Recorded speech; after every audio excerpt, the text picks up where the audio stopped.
प्रधानमंत्री नरेंद्र मोदी ने आज मासिक रेडियो कार्यक्रम मन की बात की 123वीं कड़ी में देश विदेश के लोगों से अपने विचार साझा किए।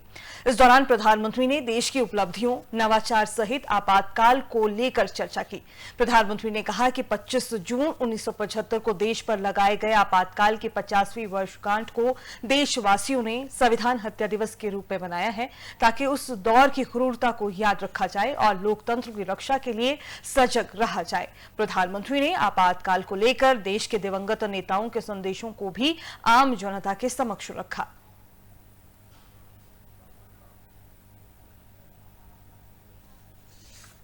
इमरजेंसी लगाने वालों ने न सिर्फ हमारे संविधान की हत्या की, बल्कि उनका इरादा न्यायपालिका को भी अपना गुलाम बनाए रखने का था।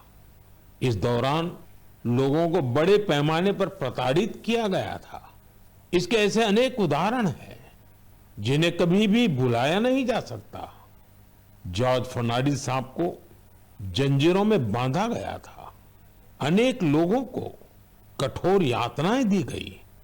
मिसा के तहत किसी को भी ऐसे ही गिरफ्तार कर लिया जाता था। स्टूडेंट्स को भी परेशान किया गया। अभिव्यक्ति की आजादी का भी गला घोंट दिया गया।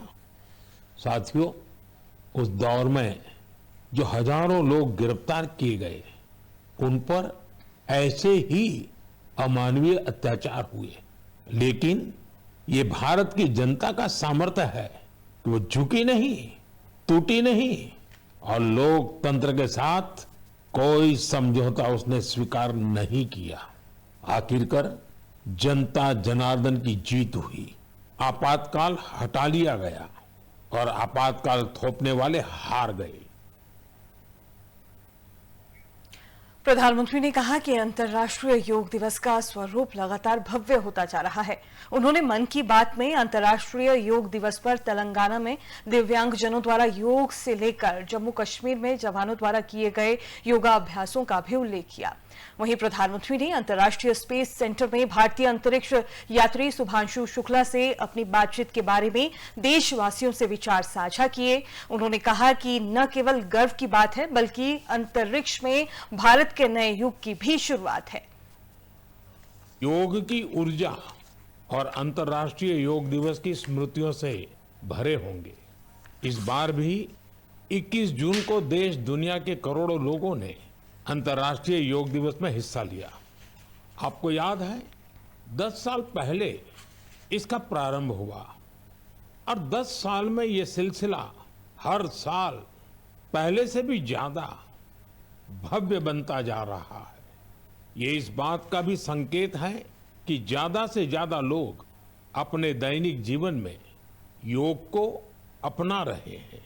मेरे प्यारे साथियों, इस समय सबकी निगाहें इंटरनेशनल स्पेस सेंटर पर भी है। भारत ने एक नया इतिहास रचा है। मेरी कल ग्रुप कैप्टन शुभांशु शुक्ला से बात भी हुई है। आपने भी शुभांशु से मेरी बातचीत को जरूर सुना होगा। अभी शुभांशु को कुछ और दिन इंटरनेशनल स्पेस सेंटर रहना। इस दौरान अंतर्राष्ट्रीय मजदूर संगठन और विश्व स्वास्थ्य संगठन में भारत की उपलब्धियों की सराहना करते हुए प्रधानमंत्री ने कहा कि जहां देश में पहले आंखों की बीमारी ट्रैकोमा एक आम बात थी, वहीं अब विश्व स्वास्थ्य संगठन ने भारत को ट्रैकोमा मुक्त घोषित कर दिया है। वहीं अंतर्राष्ट्रीय मजदूर संगठन की एक रिपोर्ट में बताया गया है कि भारत में 64% लोग किसी न किसी सामाजिक योजना का लाभ ले रहे हैं। आप में से बहुत से लोगों ने आंखों की एक बीमारी के बारे में सुना होगा, ट्रैकोमा।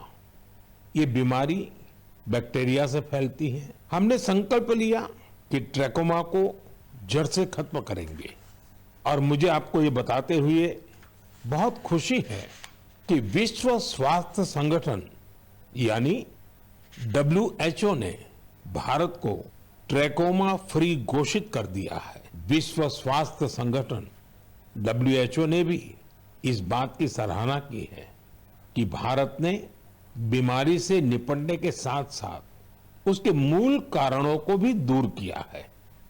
साथियों, आज भारत में ज्यादातर आबादी किसी न किसी सोशल प्रोटेक्शन बेनिफिट का फायदा उठा रही है और अभी हाल ही में इंटरनेशनल लेबर ऑर्गेनाइजेशन ILO की बड़ी अहम रिपोर्ट आई है।